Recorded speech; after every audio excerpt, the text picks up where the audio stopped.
இப்பெல்லாம் சமையலறையில சமைக்கிறப்ப கண்ணீரே வரதில்ல. இலவச எல்பிஜி கனெக்ஷன் கொடுத்ததாலதான். ஒரு அம்மாவின் சமையலறையும் புகை இல்லாம இருக்கும். இதுதான் மோடியின் கேரண்டி. தாய்மார்கள் சகோதரிகளோட வழி அவருக்கு தெரியும். அதனாலதான் நாங்களும் உறுதியா இருக்கோம். மீண்டும் வேண்டும் மோடியின் அரசு. இதுதான் எங்களுடைய கேரண்டியும். தாமரைக்கு வாக்களியுங்கள், பாஜகவை வெற்றி பெறச் செய்யுங்கள். சரி, அப்புறம் பேசிக்கலாம்.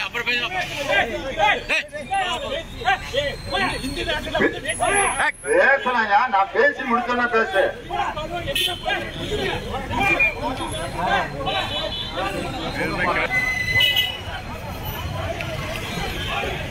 இன்னைக்கு அந்த எடப்பாடி பழனிசாமி யாருக்காவது ஒருத்தருக்கு விசுவாசமா இருக்காங்க.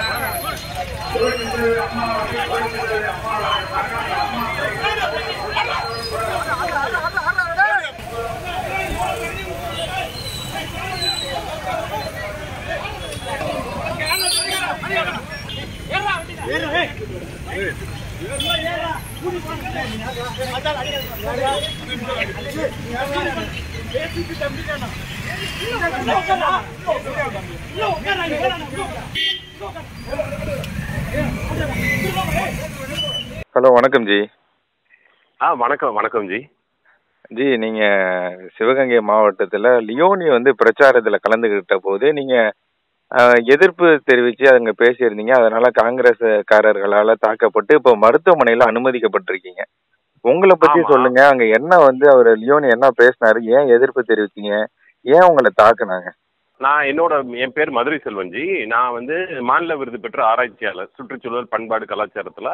அதே மாதிரி 9 வருஷம் அமெரிக்காவில் ஒர்க் பண்ணிட்டு வந்திருக்கேன். நான் இதுதான் என்னோட பேக்ரவுண்டு. நான் ஒரு ப்ரொஃபஸர் R&D ரிசர்ச் அண்ட் டெவலப்மெண்ட்ல நிறைய மல்டிபிள் ஸ்ட்ரீம்ஸ்ல பண்ணிட்டு இருக்கேன் ஜி.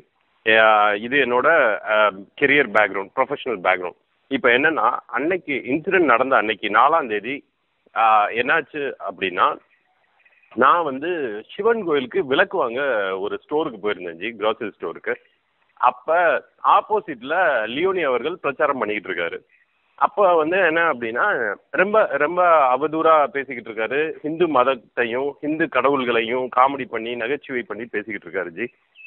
அப்போ நான் என்ன பண்ணுறேன்னா, கடைக்காரன்ட்ட அந்த விளக்கு கிளாஸை கொஞ்சம் வேகமாக கொடுங்க, எனக்கு ஒரு மாதிரி இருக்குது, ஒரு மாதிரி கொஞ்சம் உணர்ச்சிப்படுறேன், கொடுங்க அப்படிங்கிறப்ப அவன் என்ன சொல்கிறான்னா, கொஞ்சம் வெயிட் பண்ணுங்க, அந்த அந்த ஹோல்சேல் இதில் தான் அந்த கிளாஸு ஃப்ரேம் இருக்குது, ஒரு 5 minutes வெயிட் பண்ணுங்கங்கிறாங்க.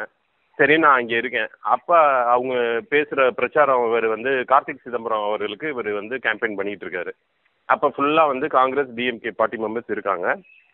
அப்போ என்ன சொல்கிறாருன்னா, சிவனை நடராஜரை பொம்மை அந்த தெய்வங்க வழிபாடை என்ன அப்படின்னா இழிவுபடுத்துறாரு. ஸோ அதெல்லாம் ஒரு பொம்மையை வச்சுக்கிட்டு இது பண்ணிக்கிட்டு அப்படின்னு பேசுகிறாரு.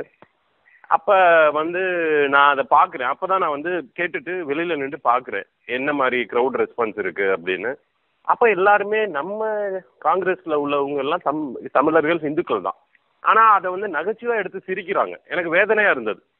நம்ம தாயை திட்டுனா சிரிப்போமா என்ன? நம்ம தாயை என் அம்மாவை ஒருத்தர் கேலி பண்ணுறான், ரொம்ப நகைச்சுவையாக அசிங்கமாக பேசுகிறான். கண்டிப்பாக ஒரு மனிதனுக்கு ஒரு உணர்வு வரும். உணர்வு வரலைன்னா அவன் மனுஷனே கிடையாது. தாயை பேசுறதும் நம்ம மதத்தையும் நம்ம கலாச்சாரத்தையும் பண்பாடையும் நம் தேசியத்தையும் பேசுனா உணர்வு வரலைன்னா அவன் மனுஷனே கிடையாது, அவன் ஜென்மம் கிடையாது. அவன் 200 ரூபாய்க்கு அவன் ஆன்மாவை வித்துட்டான், அந்த வீரன்கிற பிராந்திக்கு அவனை வித்துட்டான்னு தான் நான் நினைக்கிறேன். அப்போ நான் என்னன்னா அதை பார்க்குறேன். பார்த்துக்கிட்டு இருக்கப்ப எல்லாம் கை கொட்டி சிரிக்கிறாங்க. சிரிக்க சிரிக்க அவர் இன்னும் அதிகமாக பேசுறாரு. ஹிந்து கடவுள்களை பற்றி பேசுறாரு. கலாச்சார ரீதியாக நம்ம தமிழ் பெண்கள் பொட்டு வச்சா ஆம்பளை பின்னாடி வரமாட்டான், என்னென்னமோ பேசுறாரு. சரி, நீ ஓட்டு கேட்டு வர்றியா? கார்த்திக் சிதம்பரம் இந்த தொகுதிக்கு என்ன பண்ணாரு, என்ன எல்லாம் சிறப்புகள் செஞ்சாரு? ஆப்பனண்ட்ல உள்ள ஆளுங்க பிஜேபியில் உள்ளது என்ன பண்ணல, ADMKல உள்ளது என்ன பண்ணல, நாம் தமிழர்ல உள்ளது என்ன பண்ணல, இதுதான் எங்க சிறப்பு, ஓட்டு போடுங்கய்யா நாங்க பாத்துக்கிறோம்னா போச்சு. இதுக்கு எதுக்கு இந்து மதத்தை பத்தி பேசுறீங்க? அது இன்னொன்னு, லியோனி அவர்கள் ஒரு ஆங்கில கிறிஸ்தவன்.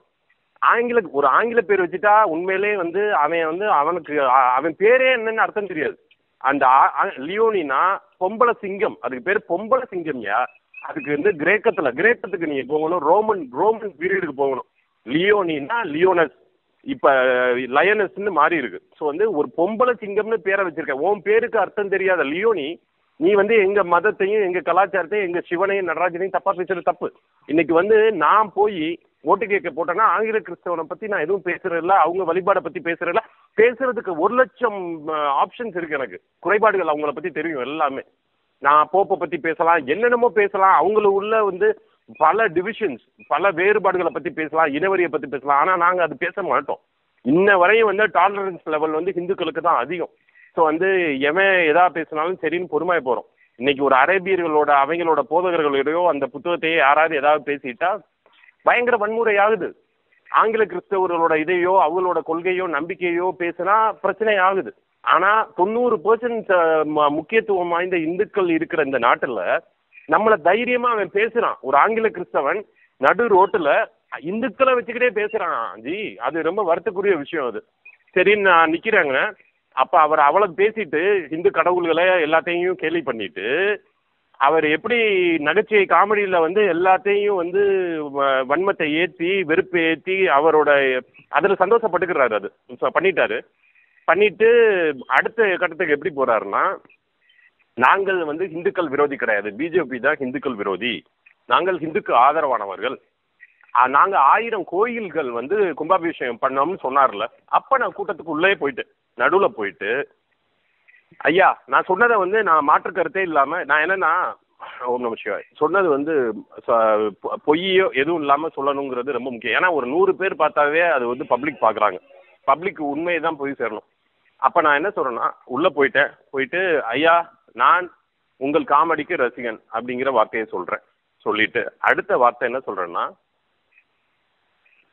ஏ ராஜா அவர்கள் இந்துக்களை வேசி மகன்னு சொல்றாங்க, நீங்க கண்டனம் தெரிவிங்க அப்படின்னு நான் சொல்றேன். 4 தடவை இதே இதை தான் ரிப்பீட் பண்றேன். நான் அந்த ஸ்பாட்ல அங்கனக்குள்ள இருந்தது 2 நிமிஷம் தான். ஏ ராஜா அவர்கள் இந்துக்களை வேசி மகன், சன் ஆஃப் ப்ராஸ்டிடியூட்னு சொல்றாங்க ஐயா, நீங்க ஒரு கண்டனம் தெரிவிங்க. ஏ ராஜா இந்துக்களை சன் ஆஃப் ப்ராஸ்டிடியூட் வேசி மகன் சொல்றாங்க, நீங்க கண்டனம் தெரிவிங்க அப்படின்னு சொன்னேன். ஏன் இதையும் நான் சொல்றேன் கேட்கிறேன்னா, அவர் வந்து டிஎம்கே இந்து மத விரோதி கிடையாதுன்னு சொல்றாரு. அப்ப இந்து மத விரோதி இல்ல, அப்ப வந்து 90% டிஎம்கே மெம்பர்ஸ் வந்து இந்துவா இருக்கான். அப்ப அந்த இந்துக்களோட வந்து மனசு புண்பட்டிருக்கும் அவன். ஆனா வந்து அதையும் மீறி அவன் கட்சிக்கு அவனுக்கு வந்து பணம் கிடைக்குது, அவனுக்கு டெய்லி சரக்கு வருது, அவனுக்கு ஒரு 200 ரூபா வருதுங்கிறனால அவனோட மதத்தையே விட்டு கொடுக்குறான், அவனோட வந்து கலாச்சாரத்தை விட்டு கொடுக்குறான்னு தான் நான் பாக்குறேன். இன்னைக்கு வந்து நீங்க இதை பாத்தீங்க அப்படின்னா, இது நான் சொன்ன உடனே நான் வந்து அவர் வந்து இது வந்து பதில் சொல்ல முடியாத கேள்விங்கிறதுனாலதான் அவர் வந்து பதில் சொல்லல. இந்நேரம் வந்து அதுக்கு ஒரு அவர்னால அவர் பட்டிமன்ற பேச்சாளர், அவருக்கு எவ்வளவு பெரிய கேள்வியும் சமாளிக்கிற திறன் உண்டு. ஆனா ஒரு சாதாரண சாமானியன் கேட்ட கேள்வி ஸ்ட்ராங்கான கேள்வி, அந்த கேள்வியில வந்து அவர்னால பதில் சொல்ல முடியாது. அப்ப அவரு என்ன பண்றாரு அப்படின்னா கையை காமிச்சு விடுறாரு. ஸோ வந்து கூட்டத்தில் உள்ளவங்க அடிக்க ஆரம்பிக்கிறாங்க. ஏன்னா அடி அடிக்கிறது ஜாகிர் ஹுசேன்கிற ஒரு அரேபியர். ஸோ அப்போ நீங்கள் பார்க்கணும், அதெல்லாம் வந்து பெரிய அரசியல் இருக்கு. நம்ம மதத்தையும் நம்ம கடவுள்களையும் இழிவுபடுத்துறவர் ஒரு ஆங்கில கிறிஸ்தவர், என்னை முதல்ல என் நெஞ்சில் தள்ளி விட்டு அடிக்கிறவர் ஜாகிர் ஹுசேன்கிற ஒரு அரேபியர். அப்ப நம்ம மதத்தை வந்து கேவலமா பேச பேச அவங்களுக்கு அரேபியர்களுக்கு ஒரு இன்பம் வருது, ஒரு மகிழ்ச்சி வருது. இப்ப அவங்க வந்து அவங்களோட ஓட்டை நம்ம வாங்க முடியாது, டிஎம்கே வாங்க முடியாது. இல்ல இப்போ இல்ல ஜி, இப்போ வந்து பாத்தீங்கன்னா நீங்க இது இப்ப நீங்க அவரே இந்து மதத்தை தப்பா தான் பேசி விமர்சனம் பண்ணி இருக்கிறாரு. ஆமா, அவர்கிட்ட நீங்க ஒரு கோரிக்கை வைக்கிறீங்க, நீங்க இந்து மத விரோதி இல்லைன்னு சொல்றீங்க திமுக. அப்போ ராசாவுக்கு வந்து ஒரு கண்டனம் தெரிவிங்க நீங்க சொல்றீங்க. அவர் கண்டனம் தெரிவிக்காம உங்க மேல தாக்குதல் நடத்துறதுக்கு அவர் தான் சைகை காட்டுறாரு. தாக்குதல் நடத்தும் போதும் அவர் வந்து எந்த விதமான நிறுத்துங்கன்னு சொல்ல, உங்ககிட்ட மன்னிப்பு கேட்கறோம் எந்த விதமான இதுலயும் இல்ல. இப்ப நீங்க மருத்துவமனைக்கு வந்ததுக்கு அப்புறம் கூட இன்ன வரைக்கும் அவர் உங்ககிட்ட தொடர்பு கொண்டு ஒரு வருத்தமோ மன்னிப்போ எதுவுமே பேசல இல்லீங்களா? ஐயா நீங்க அந்த விஷுவல் தான் ப்ரூஃப். நான் இப்ப என்னன்னா நான் நேரம் இந்த பாலிமர் சேனலுக்கு கோடி நன்றி ஐயா. ஏன்னா பாலிமர் சேனல் விஷுவல் இல்ல அப்படின்னா இந்த விஷயம் வெளியில வந்திருக்காது. எவ்வளவோ ரிப்போர்ட்டிங் சேனல்ஸ் அங்க இருந்தது ஐயா. ஈவன் இந்த எலெக்ஷன் கமிஷனோட விஜிலன்ஸ் ரிப்போர்ட்டரும் அங்கேதான் இருக்காரு. யாருமே வீடியோவை வெளியில விடல. இந்த வீடியோ வேற தந்தியிலயோ புதிய தலைமுறையிலயோ நியூஸ் 18லயோ எதுலயுமே இதை வரலாம முடக்கி இருக்காங்க. இது எவ்வளவு பெரிய வந்து இது மிகப்பெரிய கிரைம்னு எனக்கு தெரியும். ஏன்னா ஒரு ஜனநாயக நாடுல ஒரு மிகப்பெரிய தாக்குதல் நடந்திருக்கு. ஒருத்தனை வந்து அரை நிர்வாணமாக்கி ஒரு கேள்வி கேட்டதுக்கு, நான் அவரை அடிக்கல, அவதூறா பேசல, கெட்ட வார்த்தை பேசல, ரொம்ப டீசெண்டா ப்ரொஃபஷனலா நான் ஒரு படிச்சவன், நேருக்கு நேர் ஃபேஸ் டு ஃபேஸ் ரொம்ப பொலைட்டா டிப்ளமேட்டிக்கா ஒரு கேள்வி வைக்கிறேன். அவங்க முடிஞ்சா ஆன்சர் பண்ணலாம். நான் ஆனா ஸ்பாட்ல இருந்தது உள்ள கேள்வி கேட்கிறப்ப 2 மினிட்ஸ்க்கு மேல நான் இல்லையா, 2 மினிட்ஸ்க்குள்ள நான் கேட்டுட்டு வெளியில போறேன். இன்னொரு விஷயம், அங்க உள்ளவங்க எல்லாம் விரட்டி என்ன அடிக்கிறப்ப அந்த விஷுவலை நீங்க வந்து ஹெட்போன் போட்டு கேட்டீங்கன்னா, அவனை விட்டுறாத கொன்று அவனை கொலை பண்ணிருங்கடா, அவன் சாகணும் இங்கேன்னு கத்துற சவுண்டு கேட்கும். கையில செருப்போட ஓடுவாங்க. அந்த அதுல வந்து என்னன்னா ஒரு 30-40 பேர் என்ன ஒரு ஆளை அடிக்கிறாங்கய்யா. ஆனா அந்த பேக்ரவுண்ட்ல லியோனி வந்து பேசுவாரு பிரச்சாரம். அப்பவும் நிக்காம எடப்பாடி அவர்களை பத்தி பேசுற பிரச்சாரம் நல்லா தெளிவா கேட்கும். நீங்க நான் பேசினதுக்கு அப்புறம் நீங்க அதை போட்டு பாத்தீங்கன்னா, அவர் வந்து என்ன அடிச்சுக்கிட்டு இருக்கப்ப அவர் பிரச்சாரத்தை கண்டினியூ பண்ணிக்கிட்டு இருப்பாருயா. இது எவ்வளவு ஒரு வன்மம் தெரியுமா? நான் வந்து எல்லாரையும் நான் போய் கேட்கல, அவர் வன்மமானவர்னு தெரிஞ்சனாலதான் நான் போய் கேட்கிறேன். எல்லாரையும் நம்ம கேட்க முடியாதுயா. அவர் வந்து அவரோட ஹிஸ்டரி நம்மளுக்கு தெரியும். அவர் போற இடங்கள்ல எப்படி பேசுறாரு. அது முடிச்சுட்டு அடுத்து மானாமதுரையில போய் திரும்பி தமிழ் கடவுள்களை, ஹிந்து கடவுள்களை முருகன்னா முமுரு குமுரு அப்படின்னு மிமிக்ரி பண்ணியிருக்காரு. அதுக்கான ரிப்போர்ட்டும் வந்துருச்சு. அதுக்கு அடுத்த நாள் ராதிகாவை போய் திருநெல்வேலியில எங்கேயோ ராதிகா ஒரு கேண்டிடேட் அவங்க வந்தாங்கன்னா முத்தம் கொடுங்க, அவங்க ஒரு நடிகை தான், ஓட்டு போடாதீங்க. எவ்வளவு வன்மையா. ஒரு பெண்ணு தானே நீ லியோனி, நீ ஒரு பெண்ணுல தானே வந்த, நீ உன் தாய் ஒரு பெண் தானையா? ஏன் வந்து இவ்வளவு வன்மம், ஏன் வெறுப்பு? இந்த நாட்டுல பெண்களுக்கு எதிராக குற்றங்கள் நடக்கிறது உங்க மாதிரி ஆளுங்கனாலதான். காழ்ப்புணர்ச்சியும் வன்மமும் வெறுப்பும், பெண்கள்னா ஒரு அசூசையா ஒரு வந்து காம பொருளா நீங்க பேச பல பேர் ரேப் பண்றாங்க.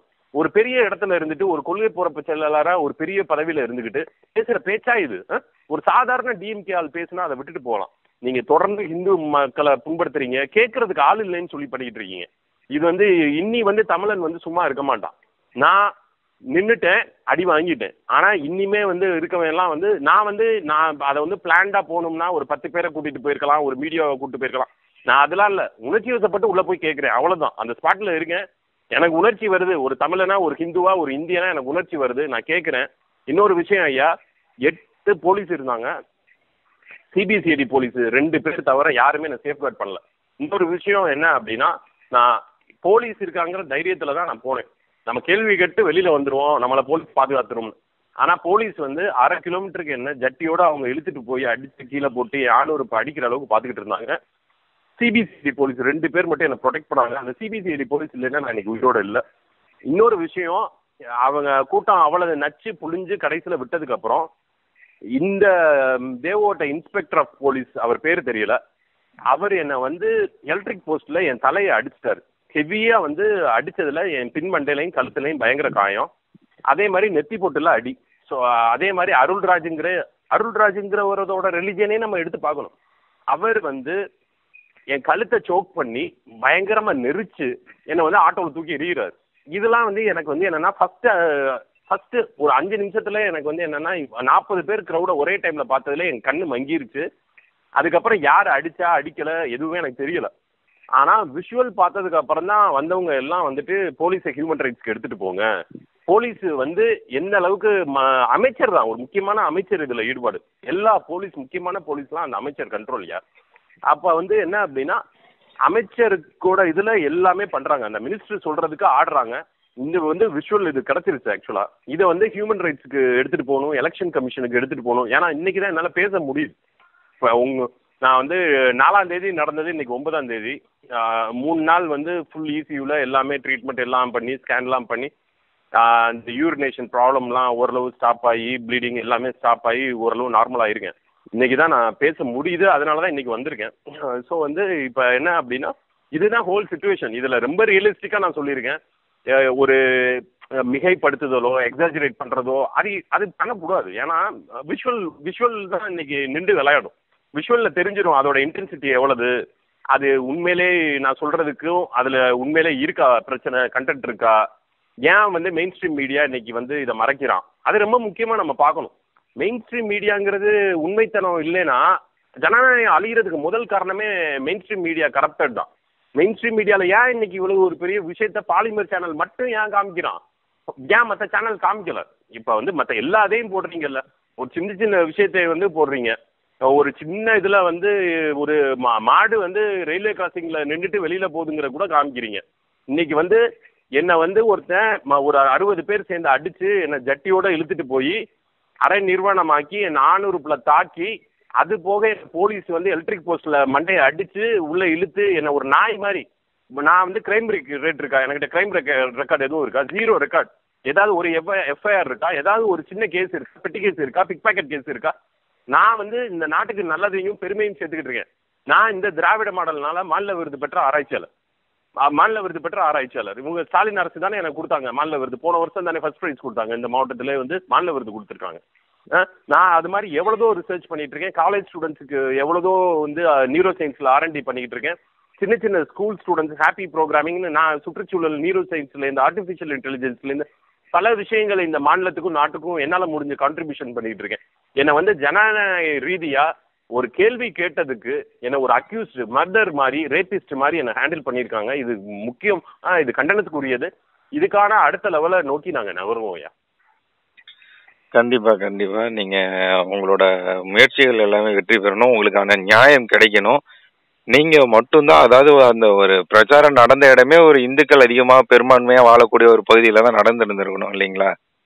ஆனா அங்க வந்து இது மாதிரி ஒரு விமர்சனம் வைக்கும் போது, இந்து மதத்தை விமர்சனம் வைக்கும் போது யாருமே கேள்வி கேட்காத இடத்துல நீங்க ஒருத்தரா இருந்து கேள்வி கேட்டு 60 பேர் அடிக்கும் போதும் அதை தாங்கி மருத்துவமனையில போய் அனுமதிக்கப்பட்டு யாருடைய உதவியும் இல்லாம இன்ன வரைக்கும் நீங்க போராடிட்டு இருக்கீங்க. உங்களோட போராட்டம் வெற்றி பெறணும். உங்களோட அந்த கேள்வி கேட்டதுக்கு நாரத மீடியா சார்பாக நாங்க நன்றியை தெரிவிச்சுக்கிறோம். எங்களுக்கு ரொம்ப நீங்க அடிபட்டு இருக்கிறது வருத்தமா இருந்தாலும் இந்த அளவுக்கு நீங்க ஒரு கேள்வி கேட்டிருக்கீங்கன்றது எங்களுக்கு ஒரு பெரிய ஒரு மகிழ்ச்சியை தருது. நன்றிங்கய்யா, உடம்ப பாத்துக்கோங்க. இதுக்கான சட்டம் வந்து கடமையை செய்யும் நாங்க நம்புறோம். கண்டிப்பா கண்டிப்பா ரொம்ப நன்றி ஐயா. இதுல ஒரே ஒரு விஷயத்த மட்டும் நான் குயிக்கா சொல்லிடுறேன். இதுல என்னன்னா, நம்ம மதத்தையே நம்ம வந்து இன்னொரு வேற்று மதம் கேவலப்படுத்துறப்ப அதை நம்ம வந்து சிரிச்சு பார்த்துக்கிட்டு இருந்தோம்னா நம்ம விட இனப்பிறவிகள் எதுவுமே இல்லை. நம்ம மதத்துல இல்லாத சிறப்புகள் இல்லை. ராவணனை எடுத்துக்கிறீங்க, 10,000 வருஷம் ஹிஸ்டரி. ராவணனுக்கு இல்லாத கலையே கிடையாது. அவர் ஒரு சிவபக்தர். போகர் எடுத்துக்கிறீங்க, அவர் மாதிரி ஒரு ஆல்கெமிஸ்ட், ஒரு சயின்டிஸ்ட் கிடையாது. நவபாஷணம் 9 பாய்சனை வச்சு நல்லதை கொடுக்குற போகர் ஒரு பெரிய சயின்டிஸ்ட். இப்படி பெருமையான சாமி விவேகானந்தர்லேருந்து திருவள்ளுவர் எழுதியிருக்காரு, பிறவி பெருங்கடல் நீந்துவார் நீந்தார் இறைவனடி சேராதார். அப்ப திருவள்ளுவர் ஒரு ஹிந்து. எல்லா மிகப்பெரிய சிறந்த ஞானிகள் சித்தர்கள் வாழ்ந்த பூமியில நம்ம பெருமை இல்லைன்னா நான் இன்னைக்கு பேச மாட்டேன், சிறப்பு இல்லைன்னா நான் பேச மாட்டேன். ராஜராஜ சோழன்லேருந்து குலத்துங்க சோழன்லேருந்து குலசேகர பாண்டியன்லேருந்து சேரர்கள்லேருந்து பெருமை வாங்கி அவ்வளவு நம்ம டிஎன்ஏல வந்து இருக்கிறது வந்து சாதாரண டிஎன்ஏ கிடையாது, மரபணு கிடையாது. தமிழன் ஹிந்துங்கிறது மரபணு வந்து வெறித்தனமான ஒரு வீரமான ஒரு உண்மையான ஒரு மரபணு. ஆனா இன்னைக்கு வந்து நம்ம வந்து நடுநிலையா ஒரு 200 ரூபாய்க்கும் வீரன்கிற பிராந்தி விஸ்கிக்கு வாண்டி நம்ம ஆன்மாவையும் நம்ம மரபணுவையும் நம்ம வந்து நம்ம எல்லாத்தையும் கொடுத்துருக்கோம். அப்படிதான் நான் பாக்குறேன். அதை ஃபுல்லா வந்து அவன்கிட்ட ஒப்படைச்சிருக்கோம். நம்ம ஆன்மாவை, நம்மளோட வீரத்தை, தமிழர்களோட எல்லாத்தையும் ஒரு 200 ரூபாய்க்கு ஒரு வீரன் சரக்கு. வேற என்ன உனக்கு வந்து என்ன, இந்த வாரிசு அரசியல் தான் எம்எல்ஏக்கு நிக்க போறான், வாரிசு அரசியல் தான் எம்பி ஆக போறான், அங்கே மேலிடத்துலையும் வாரிசு அரசியல் தான். நீ தொண்டன் தான். என்னைக்கும் நீ சாகிற வரையும் இந்த வீரன் பிராந்தி விஸ்கியை சாப்பிட்டு நீ தூங்க வேண்டியதுதான். அதை வந்து பண்ண முடியாதா? அதை நீ உழைச்சி சம்பாதிக்க முடியாதா? இவங்களை நம்பிதான் இருக்கணுமாங்கிறதா என்னோட ஆதங்கம். இன்னொரு விஷயம், இவ்வளவு அடிச்சுட்டு என் மேலதான் ஃபர்ஸ்ட் எஃப்ஐஆர் ஃபைல் பண்ணியிருக்காங்க. இது பாருங்க என்ன ஜனநாயகம் அது. இது வந்து டெமோக்ராட்டிக் கண்ட்ரி. இது வந்து இந்த ஸ்டேட் வந்து டெமோக்ராட்டிக். இதை நான் நம்பணும். என் மேல எஃப்ஐஆர் போட்டிருக்காங்க. அடுத்த நாள் வந்து இவ்வளவு விஷுவலை காமிச்சு எஃப்ஐஆர் போட மறுக்கப்பட்டிருக்கு. அப்புறம் ஆர்ப்பாட்டம் நடக்கும், பஸ் மறியல் நடக்கிறதுக்கு அப்புறம் தான் வந்து 5 பேர் காங்கிரஸ்ல உள்ள 5 பேர் ஜாகிர் ஹுசேன் முக்கியமான ஆள் ஃபர்ஸ்ட் அக்யூஸ்ட் வந்து போட்டிருக்கு. இப்ப இன்னைக்கு நான் வந்து அரேபியால போயிட்டு ஒரு அரேபியர்கள் வழிபாட்டு முறையை நான் தப்பா பேச முடியுமா? என் தலை துண்டாக்கப்படுங்க. என்ன நினைச்சுக்கிட்டு இருக்கீங்க? அரேபியால போய் நான் பேச முடியுமா? இத்தாலியில போய் நான் ஆங்கில கிறிஸ்தவனை பத்தி தப்பா பேச முடியுமா? 158 நாடு ஆங்கில கிறிஸ்தவனுக்கு இருக்கு. இத்தாலியில நான் இன்னைக்கு வந்து அவன் சொல்லிட்டான், அரேபியர்கள் கூட அந்த நாட்டில் இருக்கக்கூடாது, எல்லாத்தையும் வெளியேற்றுவோங்கிறான். நான் வந்து இஸ்ரேல்ல போய் நான் ஆங்கில கிறிஸ்தவனை பத்தி ஏதாவது தப்பா பேச முடியுமா? இன்னைக்கு 90% வந்து இருக்க இந்துக்கள் மத்தியில அவன் பேசுறான்னா நம்ம வந்து சகிப்புத்தன்மை, நம்ம விட்டு கொடுக்குறோம், அது ஓகே. நம்ம ஆன்மீக ரீதியா மெச்சூர்ட், நம்ம அது பரவாயில்ல. ஆனா அவனை பேசுறவனை அடிக்க வேணாம், சட்ட ரீதியா கேளுங்க. நான் போய் கேள்வி கேட்ட மாதிரி கேட்டு அடிவாங்க வேணாம். நான் உணர்ச்சியில போய் பேசிட்டேன். ஸோ அதை மாதிரி நீங்களும் தயவு செஞ்சு பண்ணிட வேணாம். ஆனா அதை ஒரு வீடியோ எடுங்க. இவன் இப்படி பேசுறான், மதவெறியை கலப்புறான், இந்துக்களை அசிங்கப்படுத்துறான்னு சொல்லி ஒரு சைபர் கிரைம்ல ஒரு ரிப்போர்ட், அந்த வீடியோ அப்படியே ஒரு பென்டிரைவ்ல போட்டு எஸ்பி கலெக்டருக்கு ஒரு பெட்டிஷன் இது மாதிரி போடுங்க. ஒரு 1,00,000 பெட்டிஷன் ஏறட்டும்யா. 1,00,000 பெட்டிஷனுக்கு மேலேயாவது அவன் ஆக்ஷன் எடுக்காம இருப்பானான்னு பார்ப்போம் அப்படிங்கறதான் என்னோட கருத்து. கண்டிப்பா கண்டிப்பா. நம்ம மதத்தை நம்ம தான் வந்து இது பண்ணிக்கிறோம். ஏன் அப்படின்னா நீங்க பாருங்க, ஒருத்தர் ஏமாத்துறதுக்கு வந்து பட்டை போட்டான், நாம தான் உனக்கு கோவிந்தா, இந்த வார்த்தைகள்லாம் நாமே வந்து தப்பான ஒரு அர்த்தத்தை கொண்டு போயிட்டு இருக்கோம். ஏமாத்திட்டதுக்கு பட்டை, நாம விபூதி அடிச்சுட்டான், இந்த வார்த்தைகள்லாம் நம்ம மாத்திக்கிட்டாதான் சின்ன சின்ன இதுல இருந்துதான் மாற்றத்தை கொண்டுட்டு வர முடியும். இதுல நம்ம இந்துக்கள் யாருமே இந்த மாதிரி வார்த்தைகளும் பேசக்கூடாதுன்னு நாங்களும் விரும்புறோம். கண்டிப்பா உங்களோட போராட்டம் வெற்றி பெற வேண்டும். அனைவருமே எல்லாம் இதுக்கு எதிராக கேள்வி கேட்கணும். இன்னொரு விஷயம் என்ன அப்படின்னா, இன்னைக்கு வந்து ஸ்டாலின் குரல்னு ஒரு வீடியோ ரிலீஸ் ஆயிருக்கு பிரச்சாரத்துக்கு. அதுல நீங்க நல்லா பாத்தீங்கன்னா ஃபர்ஸ்ட் இதே வந்து திருவள்ளுவருக்கு காவி அடிக்க கூடாது அப்படின்னு சொல்லியிருக்காங்க. சரி, காவி அடிக்க கூடாதுன்னா அப்ப கடவுள் வாழ்த்து பாடி இருக்காரு. ஏகாம்பரேஸ்வரர் கோயில்ல, திருவள்ளுவர் கோயில்லே மயிலாப்பூர்ல இருக்கு. அது இந்து அறநிலையத்துறையில தான் அது டேக் ஆயிருக்கு. அப்ப அதை வந்து எடுத்துருங்க. அதை வந்து திருவள்ளுவர் வந்து இந்து அறநிலையத்துறையில இல்லைன்னு விடுவிச்சிருங்க. அப்ப நன்கொடையெல்லாம் வாங்குறீங்க. திருவள்ளுவர் வந்து அங்கே மட்டும் இந்துவா இருக்காரு, உங்க கட்சிக்கு வந்து இந்து கிடையாதா? அது ஒரு விஷயம். ரெண்டாவது பாத்தீங்கன்னா, காவி உடை அணிந்து வர்றவர்களை அடிக்கிற மாதிரி டிஎம்கே காலங்க அடிக்கிற மாதிரி அந்த வீடியோல இருக்கியா? அது ரொம்ப வன்முறை அது ஆக்சுவலா. சரி, வந்து டிஎம்கே காரன் எவனும் பழனிக்கு வந்து விரதம் இருக்க மாட்டானா? வருஷத்துக்கு 3 மாசம் வந்து நம்ம காவி வேஷ்டி தான் அணியணும். அப்ப காவி வேஷ்டி அணிகிறதுங்கிறதே ஒரு கேவலமான விஷயம். என்ன சங்கி நான் இந்துக்கள் இல்லையா? எங்களை வந்து அப்படியே வந்து ஒரு வன்மத்தை ஏற்படுத்தி, இகழ்ப்பை ஏற்படுத்தி, கேவலப்படுத்தி, நாங்களே காவி அணியக்கூடாத அளவுக்கு ஒரு மனப்பான்மையை உண்டு பண்ணி உளவியல் ரீதியா சைக்காலஜிக்கலா தான் இதெல்லாம் பண்றாங்க. அப்ப காவி அணிஞ்சா நம்ம அடிக்கணும். அந்த வீடியோ எவ்வளவு வன்முறை. நாங்க இன்னைக்கு வந்து டிஎம்கே வேஷ்டி போட்டவனை அடிக்கிற மாதிரி நாங்க காமிச்சோமா? எங்க பிரச்சாரத்துல ஏதாவது இருந்ததா? அப்படி காமிச்சிருந்தா இன்னைக்கு த்ரூ அவுட் இந்தியா எவ்வளவு பெரிய விஷயமா ஆயிருக்கும். நாங்க பண்ணல, நாங்க பொறுத்து தான் போறோம், எல்லாமே பார்த்துக்கிட்டு தான் இருக்கோம். ஸோ இந்த மாதிரி இவங்க தொடர்ந்து இந்துக்கள் மேல வன்முறையும், இந்துக்கள்லாம் கெட்டவங்களும் ஒரு ப்ரொபகண்டா பண்ணிக்கிட்டே இருக்காங்க. இந்து கடவுள்களை தொடர்ந்து அவதூறு பண்ணிக்கிட்டே இருக்காங்க. நம்ம இன்னைக்கு கேட்கலைன்னா நம்மளோட 90% அதிகமான இந்துக்கள் நாட்டுல நம்ம வந்து அகதிகளா ஆகும். நம்மளோட நம்பிக்கையை அவன் கேவலப்படுத்த நம்ம அதை சகிச்சுக்கிட்டு போனோம்னா கடைசியில அது உண்மையாக்கப்படும், ப்ரொபகண்டா உண்மையாகும். அப்புறம் நம்ம இங்கேயே வந்து நம்ம அகதி தான். நம்ம பெரும்பான்மை கொண்ட நாட்டுல நம்ம அகதி தான். இது ஆல்ரெடி நடந்திருக்கு. இது நான் ஹிஸ்டரியை தான் சொல்றேன். திரும்ப நம்ம ரிப்பீட் பண்ணக்கூடாது. ஒரு 100 தடவை ரிப்பீட் பண்ணோம்னா 101 தடவையாவது நம்மளுக்கு அறிவு வந்து இது மாதிரி நடக்கக்கூடாது. நம்ம இந்துக்களோட கலாச்சார பண்பாடு அழியப்படுகிறது, இந்துக்கள்னாவே ஒரு கேவலப்பட்டவங்க அப்படிங்கிற ஒரு ப்ரொபகண்டா பண்ணிக்கிட்டு இருக்காங்க. இந்துக்கள்ல ஜாதி இருக்கு, அது இருக்கு, இதுக்குன்னு வெறுப்பை ஏற்றி இந்துக்களை பிரிவினை ஆக்கி எல்லாமே அரசியல் நடந்துகிட்டு இருக்கு. சிறுபான்மையர் நலன் மட்டும்தான். இந்நேரம் வந்து ஒரு ஆங்கில கிறிஸ்தவன் இப்படி அடிச்சு ஒரு ஜட்டியோட ஓட விட்டு ஆண் குரூப்ல அடிச்சிருந்தா இந்நேரம் 158 நாடுகள் கொந்தளிச்சிருக்கும். போப் பிரான்சிஸ் வந்து இந்நேரம் அறிக்கை விட்டுருப்பாரு, அமெரிக்கா அறிக்கை விட்டுருக்கும். இந்நேரம் ஒரு அரேபியர் அடிபட்டு இருந்தா இந்நேரம் அரேபிய நாடுகள் 58 நாடுகளும் சவுதி அரேபியால இருந்து அறிக்கை விட்டுருப்பான். இது மாதிரி முஸ்லிம்கள் அடிக்கப்படுகிறார்கள், அரேபியர்கள் அடிக்கப்படுகிறார்கள், அரேபியர்கள் அரை நிர்வாணமாக்கப்படுகிறார்கள் அறிக்கை விட்டுருப்பான். இன்னைக்கு ஒரு தமிழ் ஹிந்து இன்னைக்கு இந்த நாட்டுல அவன் ஊர்ல அவன் வீட்டுல அவனோட ஓன் நிலத்துல அடிச்சு என்ன சித்திரவதை பண்ணியிருக்காங்க. கேட்க நாதி இல்லையா? இதுதான் எங்களோட இது. ஆக்சுவலா இதுதான் வந்து உண்மை, இதுதான் களம், இதுதான் நிலவரம். இதை வந்து ஏன் மூலமா இது உலகத்துக்கு தெரியணும், ஏன் மூலமா தமிழ் மக்களுக்கு தெரியணும். இவங்க எவ்வளவு பெரிய கழுதை புலிகள். இவங்க வந்து திராவிட மாடல்லாம் என்ன கம்யூனிசம். டிஆர் பாலு பேச்சு கேளுங்க, எத்தனை கோயில் உடைச்சிருக்கோம் பாருன்னு பெருமையா பேசுறான். ஆனா ஓட்டு வாங்க தெரியும். எப்படி வாங்க தெரியும்? சிறுபான்மை ஒரு அரேபியனுக்கு 200 ரூபா கொடுத்தா ஓட்டு போட மாட்டான். அவன் ஹிந்துவை திட்டுனாதான் அவன் ஓட்டு போடுவான். ஒரு ஆங்கில கிறிஸ்தவனுக்கு 200 ரூபா கொடுத்து ஒரு வீரன் பிராந்தியை கொடுத்தா ஓட்டு போட மாட்டான். அவனுக்கு ஒரு ஹிந்துக்களை கேவலப்படுத்தணும். ஆனா இந்துக்களுக்கு மட்டும் வந்து என்னன்னா ஒரு காசை கொடுத்தா, என்னைக்கு நீ வந்து ஓட்டுக்கு காசுக்கு ஓட்டை விக்கிறியோ நீ வந்து அகதி தாண்டா. நீ வந்து 500 ரூபா உனக்கு வருது ஒரு நாளைக்கு ஒரு ஓட்டுக்காண்டி அப்படின்னா நீ அந்த அடுத்த 5 வருஷம் நீ அகதியா வாழ்வ. ஏன்னா நீ அவன்கிட்ட போய் கேட்க முடியாது. அவன் உன்னை வந்து பிச்சைக்கார மாதிரி தான் பார்ப்பான். நீ 500 ரூபா கொடுத்த நாய் தானடா, நீ 500 ரூபாய்க்கு தானடா ஓட்டு போட்டா, என்ன இதுக்குடா என் முன்னாடி வந்து நிக்கிறான்னு கேட்பான். அதனால ஓட்டை விற்காதீங்க மக்களே, அது மிகப்பெரிய விஷயம். ஓட்டை விற்காதீங்க. நீங்க வந்து தயவு செஞ்சு வந்து ஓட்டுக்கு வந்து பணம் வாங்காதீங்க. வாங்கிட்டீங்கன்னா அடுத்து அகதி ஆயிருவீங்க. அவன் 1000 ரூபா கொடுப்பான், மாசத்துக்கு 2000 ரூபா கொடுப்பான். இன்னைக்கு நம்மளுக்கு தேவை வாழ்வாதாரம், நம்மளுக்கு நல்ல வேலை வாய்ப்புகள்.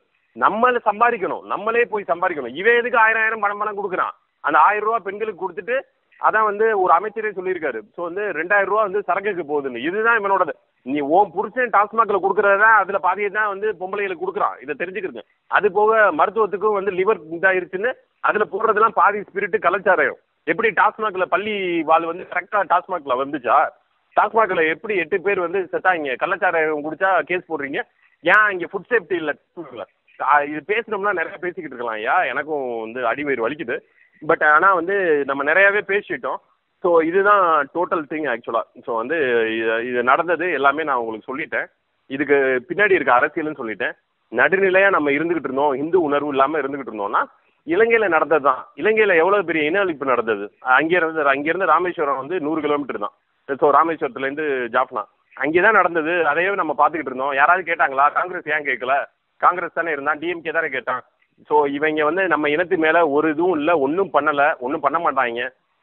நம்மளை வந்து தொடர்ந்து வந்து தமிழ் ஹிந்துக்களை மேலே வந்து ஒரு காழ்ப்புணர்ச்சி காமிச்சிக்கிட்டே இருப்பாங்க. டிஆர் பாலு பேச்சை கேட்டாவே இவங்களோட சித்தாந்தம் தெரிஞ்சிடும். ஜோதி பாசு, வெஸ்ட் பெங்கால் ஜோதி பாசு தான் இவனோட வந்து ரோல் மாடலே. ஜோதி பாசு யாரு? ஒரு கம்யூனிஸ்ட், கால்மார்க்ஸ். இவங்க கம்யூனிசம், இவங்க டோட்டல் கம்யூனிசம். இவங்க வந்து இவங்களை நம்ம விட்டோம்னா கேரளா மாதிரி ஆயிரும். கேரளா போங்க, கோயில்லாம் அழிச்சிட்டான்.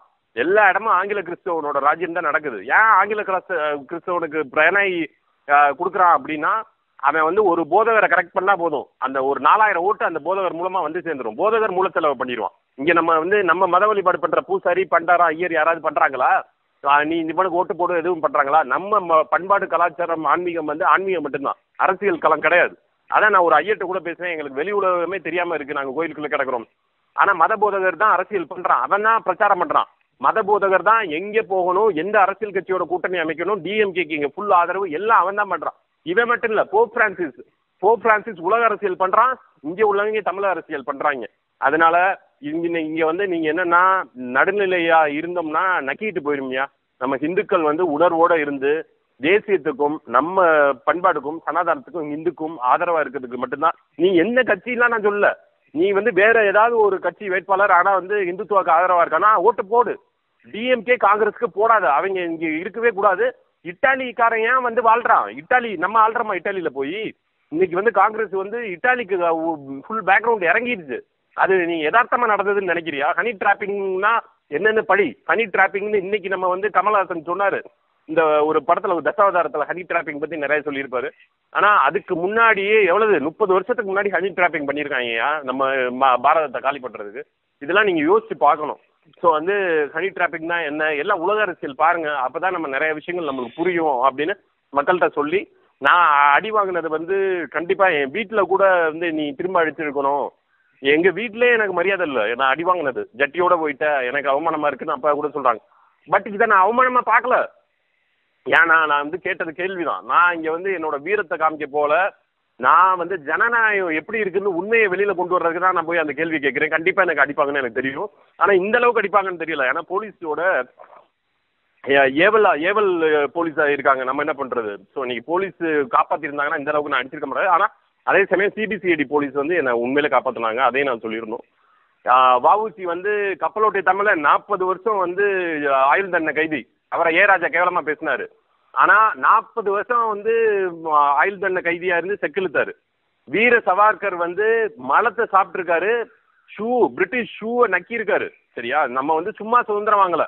ஆனா சர்தார் வல்லபாய் பட்டேல் வந்து சரி அவங்களுக்கு விட்டு கொடுப்போம் அப்படின்னு நேருக்கு கொடுக்காம இருந்திருந்தா இந்நேரம் நம்ம வேற எங்கேயோ நம்ம உண்மையான சுதந்திரத்தை வல்லபாய் பட்டேல் வந்து ரொம்ப பெருந்தன்மையை விட்டு கொடுத்தனால நம்ம இன்னைக்கு இவ்வளவு பெரிய பாதிப்புல இருக்கோம். பட் வந்து ஒரு 50 வருஷம் வேஸ்ட் ஆயிருச்சு. இருந்தாலும் பரவாயில்ல, ஒன்றும் இல்லை. நம்ம இனிமையாவது உணர்வு பூர்வமா, நம்ம எழுச்சியோட உணர்வு பூர்வமா நம்ம இந்துக்களை எங்கே கேவலப்படுத்தினாலும் என்ன இதனால இன்னைக்கு நேத்து ஆண்ட்ரியா சொல்றாங்க கோவில்ங்கிறது வேஸ்ட், அதுக்கு காட்டுக்கு போகலாம்னு. ஏன் கோவிலுக்கு வந்து சர்ச்சுன்னு சொல்லுவேன்? நீ உன் வழிபாடு சர்ச்சு தானே, நீ எதுக்கு வந்து எங்க கோவிலே நோன்ற? ஆண்ட்ரியா ஆங்கில கிறிஸ்தவர். இது மாதிரி தொடர்ந்து எல்லாருமே வந்து நம்ம மேல, அவங்க இருக்கிற 2% 3% மைனாரிட்டி, ஆனா அவங்க 90% சீண்டிக்கிட்டே இருக்காங்க. ஆனா கண்டிப்பா அதுக்கான நிறைய விஷயங்கள் நடக்கும். மக்கள் வந்து நடுநிலை மக்கள் எழுச்சி பெற்றாங்கன்னா இந்த மாதிரி நம்மளை அவதூறு பண்றதோ நம்மளை கேவலப்படுத்துறதோ எதுவும் இனிமே நடக்காத அளவு நம்ம பாத்துக்கிறோம். நம்ம மதத்தையோ நம்ம கடவுள்களையோ யாரும் எது பண்ணாலும் நம்ம எதிர்த்து கேள்வி கேட்கணும். நம்ம நம்பிக்கை, ஒவ்வொருத்தனுக்கும் ஒரு நம்பிக்கை. அது நான் இன்னைக்கு வந்து 9 வருஷம் கோயிலுக்கு போகாம இருந்தேன். இன்னைக்கு நான் கோயிலுக்கு போறேன்னா அதுல உண்மைத்தன்மை இருக்கு. உண்மை நம்மளுக்கும் பிரமிடுக்கும் தொடர்பு இருக்கு. அதே மாதிரி கிரேக்கர்கள், இப்ப உள்ள கிரேக்கர்ல வந்து அலெக்சாண்டருக்கு அவங்க பஞ்சபூதம் கும்பிட்டுருக்காங்க. இந்திரனை வந்து ஜியூஸ்னு கும்பிட்டுருக்காங்க. ஜப்பான்ல வந்து ஷின்டோன்னு சொல்லி கென்டகன் சொல்லி விநாயகரை கும்பிட்டுருக்காங்க. அதே மாதிரி மாயன்ஸ் போனோம்னா வந்து நம்ம மாதிரியே தஞ்சாவூர் பெரிய கோயில் மாதிரி ஒரு பிரமிட் வச்சிருக்காங்க, பஞ்சபூதங்களை கும்பிட்டுருக்காங்க. அப்ப எல்லாம் ஆராய்ச்சி பண்ணதுக்கு அப்புறம் தான் நான் இது மேல ஒரு கிரிப்பே எனக்கு வந்திருக்கு. உண்மைத்தனம் இருக்கு, நிறைய உண்மைத்தனம் இருக்குங்கிறதுக்கு. உண்மைத்தனம் இருக்குன்னா வரலாற்று ஆராய்ச்சியாளரா சொல்றேன். இன்னொன்னு வந்து உணர்வு பூர்வமா நீங்க பல இதுல போனாலும் எங்கே உண்மையில உணர்வு இருக்குன்னா நம்ம இந்து மதத்துல தான் இருக்கு. இதை ரஷ்யால இருந்து ஒரு பெண்மணி ராமேஸ்வரம் வந்தவங்க அங்க உள்ள வர்றப்பெல்லாம் அவங்க கூஸ் பம்ப் மெய்சில் இருக்குது உடம்புன்னு சத்தியமா சொன்னாங்க. நான் கும்பிட்ற சிவனுக்கு பொதுவாக அதை நான் சொல்றேன் ஆணித்தரமா. ஸோ வந்து நான் இங்க வீடியோ எடுக்க முடியாத சூழல், கேமரா உள்ள நாட்டலோடு. ஆனா அவங்க சொன்னது வந்து எனக்கு இந்த கோயிலுக்குள்ள வந்து அவங்க ஆங்கில கிறிஸ்தவர், அதை நீங்க நோட் பண்ணும். ஆனா இந்த கோயிலுக்குள்ள வந்தா எனக்கு என்னன்னே தெரியாம மெய்சில் இருக்குது அப்படிங்கிற அளவுக்கு நம்ம மெய்சில் இருக்கிற நம்ம வந்து பேச்சு கிடையாது, ப்ரொபகண்டா கிடையாது, மூலச்சில வைக்கிற நீ வந்து ஆண்டவர் கும்பிடு சொர்க்கம் அப்படிலாம் கிடையாது. உணர்வு தான் நம்ம கொடுக்கறதெல்லாம் உண்மையான உணர்வு. அப்பேற்பட்ட சனாதனம் இந்து தர்மத்தை அழிக்கிறதுக்கு இன்னைக்கு பல பேர் நிக்கிறாங்க. ஆனா நம்ம நடுநிலையா இருக்கவங்க எழுச்சி பெற்றா நம்ம வந்து பெரிய வல்லரசு ஆகலாம். ஏன்னா அது ரொம்ப முக்கியம். நம்ம ஆன்மீகங்கிறது தான் நம்மளோட முதுகெலும்பு, நம்மளோட பேஸ்மெண்ட். அதை ஆட்டி பார்க்கறதுக்கு தான் எல்லாமே நடந்துகிட்டு இருக்கு அப்படின்னு சொல்லி நான் என்னோட கருத்துக்களை இதெல்லாம் பதிவு பண்றேன். நாரத மீடியாவுக்கும் அண்ணன் விஜயனுக்கும் ரொம்ப நன்றி. இது மாதிரி ஆதரவு கொடுத்து நல்ல விஷயங்களை ஒரு பிளாட்ஃபார்மா நடுநிலையா ஒரு அண்ணனோட இதுக்கு நான் எப்ப ஒரு ஃபேன் ஆனா ஒரு சாமானியனை கூப்பிட்டு கருத்து கணிப்பு கேட்டாரு. ஒரு சாமானியனோட கருத்துக்களை வந்து வெளியில கொண்டு வர்றதுக்காக ஒரு பிளாட்ஃபார்மா இன்னைக்கு நாரதர் மீடியா பெரிய லெவல்ல வந்துகிட்டு இருக்கு. மெயின் ஸ்ட்ரீம் மீடியாவா வர்றதுக்கு வாழ்த்துக்கள். இவங்க வந்து நாரதர் மீடியா வந்து மிகப்பெரிய வியூலையும் டிஆர்பிலையும் பெரிய லெவல்ல போய்கிட்டு இருக்காங்க. அதனால வந்து நல்ல விஷயங்கள், உண்மையான கருத்துக்கள் நடுநிலையா இருக்கணும். இன்னைக்கு ஒரு அரேபியர் எதுக்காவது பிரச்சனைனாலும் அதையும் அவங்க கொண்டு வரணும். யாரு என்னாலும் எல்லாரும் மனுஷன் தாங்க, எல்லாம் மனுஷன் தான். மனுஷன் பாதிக்கப்பட்டா அது எந்த இதுல இருந்தும் அதை வெளியில கொண்டு வரணும். பாலிமர் சேனலுக்கும் வேல்ராஜனுக்கும் மிகப்பெரிய நன்றி. இன்னைக்கு வந்து 5 எஃப்ஐஆர் அவங்க மேல போட்டிருக்கு அப்படின்னா இன்னைக்கு பாலிமர் சேனல் விஷுவல் இல்லைன்னா வந்து நான் ஒண்ணுமே இல்லை. 4 நாளா நான் வந்து பெட்ரெஸ்ட்ல இருந்தப்போ போலீஸ் ப்ரெஷர் டார்ச்சர் வந்ததுல இருந்து என்னை யாரும் கிட்ட வரல. அவ்வளவு பெரிய ஜனநாயக சக்திக்கு வந்து ஊந்துகோலா இருக்கிறது மீடியா தான். மீடியா ஒரு மிகப்பெரிய டூல். ஆக்சுவலா மீடியா வந்து மிகப்பெரிய சக்தி. மக்கள் வந்து இன்னைக்கு இருக்கான் அப்படின்னா சர்வாதிகாரம் உள்ள வரல அப்படிங்கிறதுக்கு ஒரே காரணம் மீடியா தான். அது வந்து நான் மீடியாவை போட்டுறேன், முக்கியமா பாலிமர் சேனல்ல போட்டுறேன். பாலிமர் சேனல் மாதிரி வந்து புதிய தலைமுறையும் உண்மைத்தன்மையை கொண்டு வாங்க. நல்ல சேனல் நீங்களாம் உண்மைத்தன்மை கொண்டு வாங்க. தினத்தந்தி அதெல்லாம் பண்ணுங்க, நல்லதை பண்ணுங்க. பாலிமர் நல்லா இருக்கு. நியூஸ் 24/7 கொஞ்சம் நல்ல விதமா வந்துகிட்டு இருக்கு. மாலை முரசு கொஞ்சம் ஓகே, மாலை மலர் ஓகே. ஆனா நான் மெயின் ஸ்ட்ரீம் மீடியால வந்து நாரதர் சேனல் எக்ஸலண்டா படிக்கிட்டு இருக்காங்க. அவங்க இன்னும் பெரிய இதா தொடர்ந்து பண்ணி அவங்க full time main stream media வரணும். விஜயன் எனக்கு அவ்வளவு திறமை இருக்கு, அவங்க உண்மைத்தனம் இருக்கு, அது ரொம்ப முக்கியம். ஸோ அதனால வந்து அவங்க பெரிய லெவலில் வளருவாங்க நம்பிக்கை இருக்கு எனக்கு. ஸோ அதோட கூறி இந்த கருத்துக்களை முடிவு செய்கிறேன் ஐயா. நன்றி ஜி, நன்றி ஜி, நன்றி. மிக்க நன்றி.